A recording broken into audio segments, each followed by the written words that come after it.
فرمایا سورہ قاف میں جو بھی زبان سے انسان اپنا کوئی لفظ نکالتا ہے تو اللہ تعالیٰ کے فرشتے ہیں اس کو لکھتے ہیں۔ اللہ کریم نے انسان کو ان گنت اور لاتعداد نعمتیں دی۔ اگر آدمی اپنے باڈی سٹرکچر پر تھوڑا سا غور کرے تو ان گنت وہ نعمتیں ہیں جو ہمارے سر کے بالوں سے لے کر پاؤں کے ناخنوں تک ہیں، جنہیں ہم ہر روز استعمال کرتے ہیں۔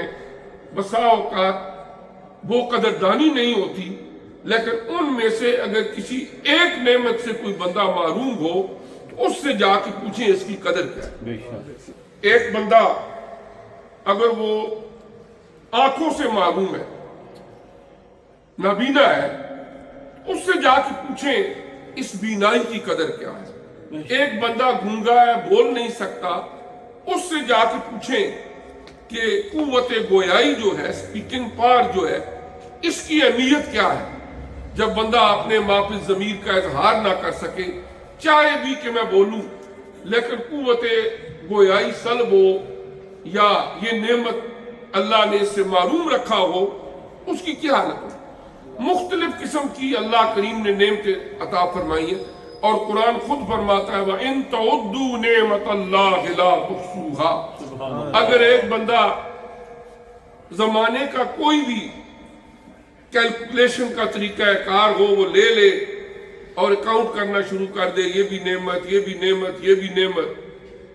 اللہ کریم نے ارشاد فرمایا اگر تم اللہ تعالیٰ کی نعمتوں کو گننا شروع کر دو تمہاری اکاؤنٹنسی کے سارے پیمانے ٹوٹ جائیں گے، لیکن تم نہیں گن سکو گے کہ اللہ نے تمہاری اوپر کتنے احسانات کیے ہیں اور کتنی نعمتیں اس اللہ تبارک و تعالیٰ نے تمہیں عطا فرمائی۔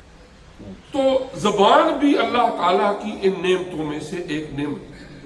آپ دیکھیں کہ جتنے کچھ اللہ نے زمین میں نعمتیں پیدا کی ہیں، ان کے جتنے ذائقے ہیں، زبان کے ذریعے ان ذائقوں کا پتہ چلتا ہے، ٹیسٹ کا پتہ چلتا ہے۔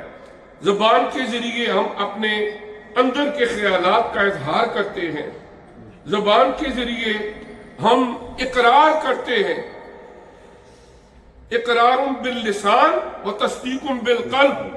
دین ہی مکمل نہیں ہوتا جب تک کہ اللہ نے زبان دی ہے تو وہ زبان سے اس کا اقرار نہ کرے۔ زبان سے اقرار ہوگا، پھر تصدیق بالقلب ہوگی تو وہ ایمان کہلائے گا۔ اس کے علاوہ اسی زبان سے جب ہم نماز کے لیے کھڑے ہوتے ہیں، ہم نماز ادا کرتے ہیں، تسبیحات پڑھتے ہیں، تکبیرات پڑھتے ہیں، دروشی پڑھتے ہیں، بے شمار وہ نیکیاں ہیں جن کا تعلق ہماری زبان سے ہے۔ لیکن اگر اسی کتاب کا دوسرا صفحہ پلٹیں تو ان گنت وہ گناہ ہے کہ جن کا تعلق ہماری زبان کے ساتھ ہے، اور جب اس زبان کا استعمال قابو سے باہر ہو جائے تو بہت سارے گناہ آدمی اپنے نامہ اعمال میں سمیٹ لیتا ہے۔ اس لیے آقا علیہ السلام نے حضرت عقبہ ابن عامر رضی اللہ تعالیٰ عنہ کے سوال کے جواب میں کہ یا رسول اللہ صلی اللہ علیہ وسلم ہمیں ارشاد فرمائے کہ ہماری نجات کس چیز میں ہے، وہ کون سے اعمال کریں کہ ہماری نجات ہو، تو پہلی بات آپ نے ارشاد فرمائی کہ اپنے زبان کو قابو رکھو۔ آپ دیکھیں نا، جھوٹ ایک گناہ ہے اور دنیا کے ہر نظام اخلاقیات کے اندر اس کو برا جانا جاتا ہے۔ ایون کہ جو خدا کو بھی نہیں مانتے وہ بھی جھوٹ کو برا مانتے ہیں۔ جن معاشروں کے اندر ایتھیسٹ لوگ ہیں وہ اللہ کی وجود پر، وحدانیت پر بھی اقرار نہیں رکھتے، لیکن وہاں پر بھی جو جھوٹ ہے اس معاشرے کے اندر بھی اس کو برا جانا جاتا ہے۔ اور قرآن عزیز نے واضح طور پر فرمایا لعنت اللہ علی الکاذبین، کہ جو جھوٹ بولتے ہیں ان پر اللہ تعالیٰ کی لعنت ہو۔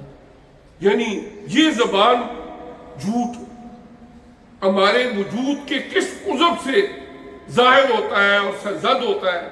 ہماری زبان۔ ایک حدیث مبارکہ ہے، حضور علیہ السلام نے فرمایا من سمتا نجات، جو خاموش رہا نجات پا گیا۔ اچھی بات کرنا بہت اچھی بات ہے، موقع محل کے مطابق جہاں ضرورت ہو وہاں بسا اوقات خاموشی بھی گناہ بن جاتا ہے، لیکن بے جا، بے مقصد اور فضول باتوں سے بہتر ہے خاموشی۔